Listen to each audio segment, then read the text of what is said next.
Saya pernah menyinggung pendekatan sektor keuangan Islam di Malaysia yang masih belum memenuhi maqasid syariah yang berteraskan keadilan dan maslahat buat semua, kerana menggunakan instrumen keuangan hanya sebagai alternatif kepada bank konvensional atau instrumen yang wujud di luar diperkenalkan yang dikatakan Islamic Windows. Peringatan almarhum Najatullah Siddiqui saya juga dihayati.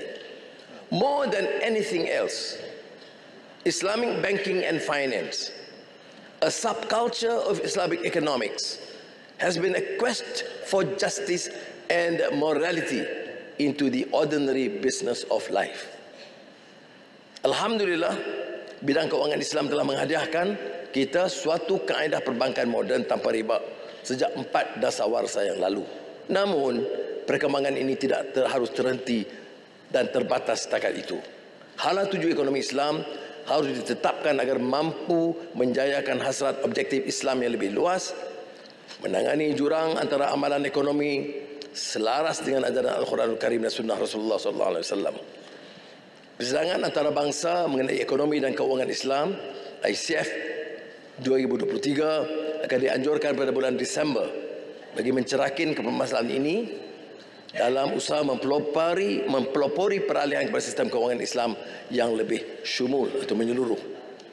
Persidangan ini akan mengumpulkan lebih 400 pemikir dan teknokrat bidang keuangan Islam dan melibatkan hampir 100 kertas pembentangan bagi mengupas isu dan tindakan yang boleh diambil dalam memertabatkan keuangan Islam.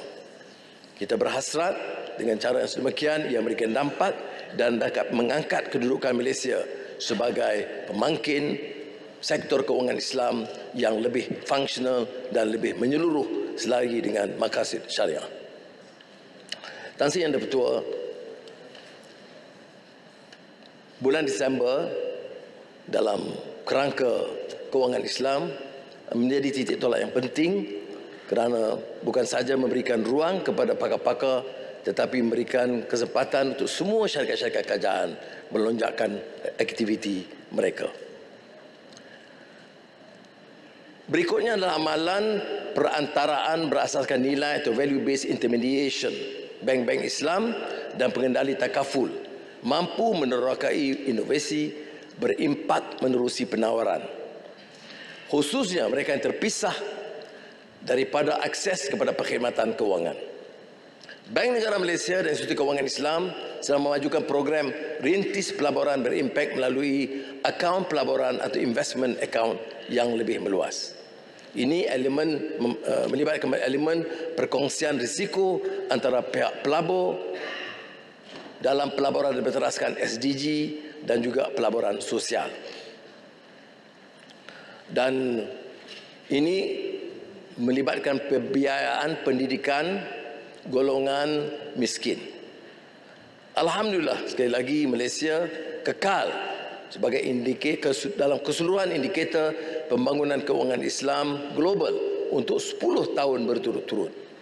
Pusat Kewangan Islam Antarabangsa Malaysia MIFC akan terus memperkukuh daya saing negara selagi dengan pendekatan yang baru yang saya umumkan dan bagi menambah aktiviti perolehan dana dan pelaburan Islam serta hub takaful semula.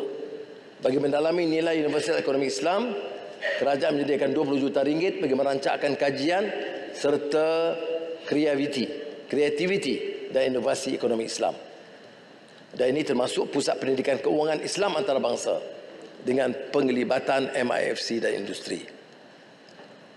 Kita bercadang mengecualikan cukai pendapatan ke atas pendapatan yang terbit daripada Islamic Securities Selling and Buying mulai tahun taksiran 2024. Ini tentunya akan menjadi galakan untuk keseluruhan dagangan security dan kecairan pasaran saham patuh syariah melalui penglibatan lebih ramai pelabur dan broker dalam transaksi ISSB.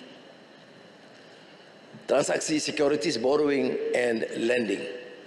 Bagi menyokong pembangunan pusat perniagaan dan keuangan antarabangsa Labuan sebagai hub keuangan Islam dan patuh syariah, kerajaan turut bercadang untuk mengecualikan cukai pendapatan sepenuhnya selama 5 tahun kepada entiti labuan yang menjalankan aktiviti perdagangan berkaitan keuangan Islam, termasuk bursa digital Islam, token digital Islam melalui taksiran 2024. Malaysia International Halal Showcase ke-19 bulan lalu merekodkan jualan produk halal mencecah 3 bilion ringgit, iaitu 24% lebih tinggi daripada sasaran.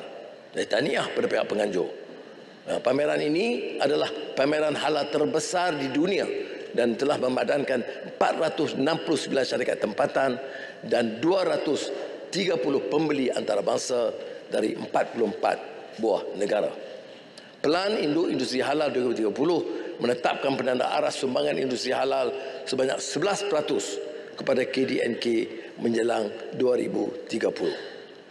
Jadi platform bersepadu halal menawarkan akses kepada dana khas dan program bina upaya. Kerajaan akan memendekkan proses pensijilan halal 51 hari sekarang kepada 30 hari. HDC, Halal Development Corporation, bersama JAKIM akan menderajui usaha memudah cara pemprosesan pensijilan halal untuk ekspor produk halal. Program keuangan sosial iTekad diluncurkan sebelum ini telah memanfaatkan 4,000 usahawan dan menggalakkan sambutan oleh 12 institusi keuangan. Maka dana tambahan 25 juta ringgit sebagai geran padanan dengan institusi keuangan kerana kejayaan awal. Kerajaan menyediakan 200 juta ringgit April lalu untuk membangunkan semula tanah-tanah wakaf di Pulau Pinang secara pinjaman mudah. Tahun depan insya-Allah kerajaan meningkatkan dana kepada 500 juta ringgit untuk pinjaman mudah meningkatkan pembangunan semula tanah-tanah wakaf di seluruh negara.